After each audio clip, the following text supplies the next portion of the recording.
And then,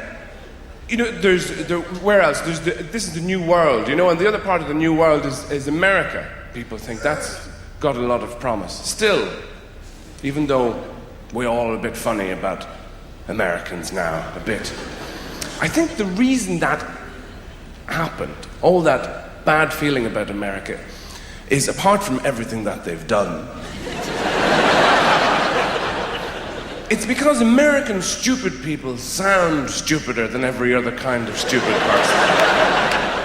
Some people are just thick, but you put up with them. But Americans are annoying when they're thick, because they say, well, if they're talking about one of those terrible incidents that happen every other day in America, they say, well, I was there, and the guy came in, and he had, like, a gun, and he was, like, shooting, and everybody else was totally dead. And it sounds a little divorced from reality somehow.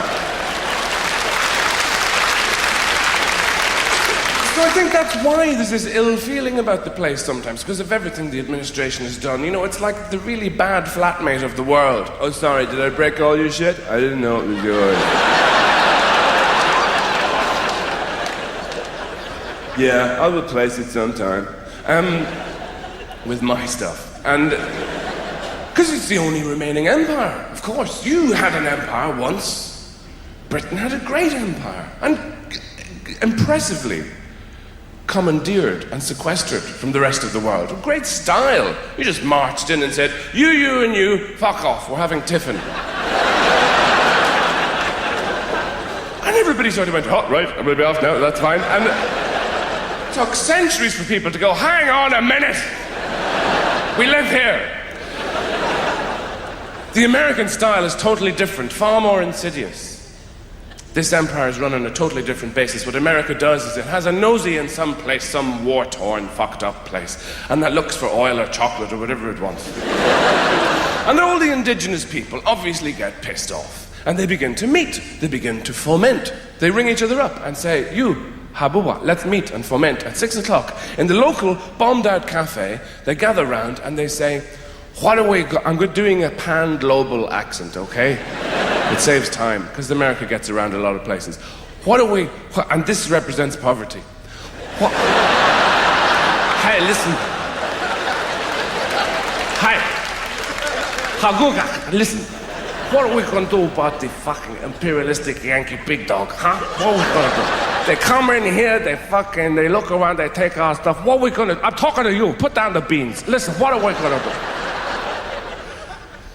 It's kind of Al Pacino from China via Brooklyn. But and then what America does, while these people are talking, it very, very gradually builds a Starbucks around them. And then they all become addicted to latte and they lose the will to rebel. And then they turn into Americans. After a couple of weeks, the kind of people who come up to me and say, hi, I'm Irish. My grandmother was an O'Flaherty, did you know her? I always say, yes, I did. But then again, everybody did.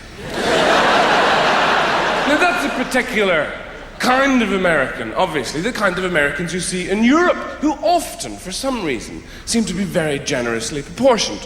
And you see them in museums, blocking up the exhibits, going, what is this? Can we eat it? Where are we? Can we pee?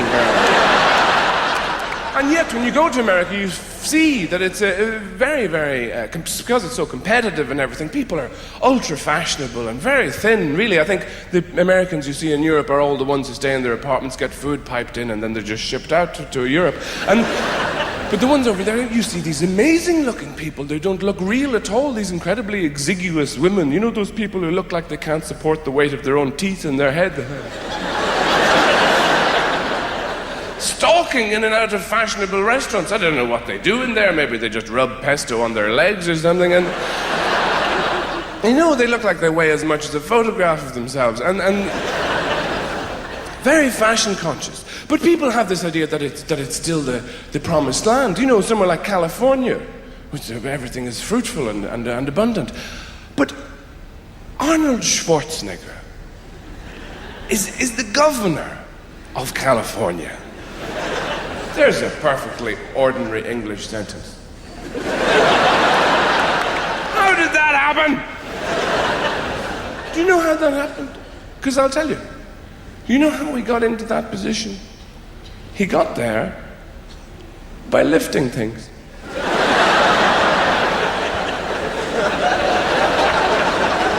Now you and me, we avoid lifting things. It's unpleasant. Especially heavy things. Even a 5-year-old child knows this. They go, huh? No, fuck it, no. I'm going to put Lego up my arse. I'm not doing that, no. He took a different approach. He lifted the heavy, and you know, you lift something when you have to. Piano falls on Granny. You lift the piano. Because Granny has mixed feelings about the whole situation. Sunday lunch continues. He didn't do any of that. He went right over to the heavy thing and lifted it and put it back down and didn't move it anywhere. And then he lifted it again, hundreds of times, and said to the people who had stopped to observe this aberrant behavior, "Look how good I am at lifting the heavy thing in my underpants." Now that sounds a little dim. But it was they who said, "You're the man. You're the one we want to deal with immigration and water rates and taxes and all that kind of shit." Now, wait. What we need to know is, how bad was his predecessor at that job? You know, this must have been somebody who came to work covered in children's blood every morning.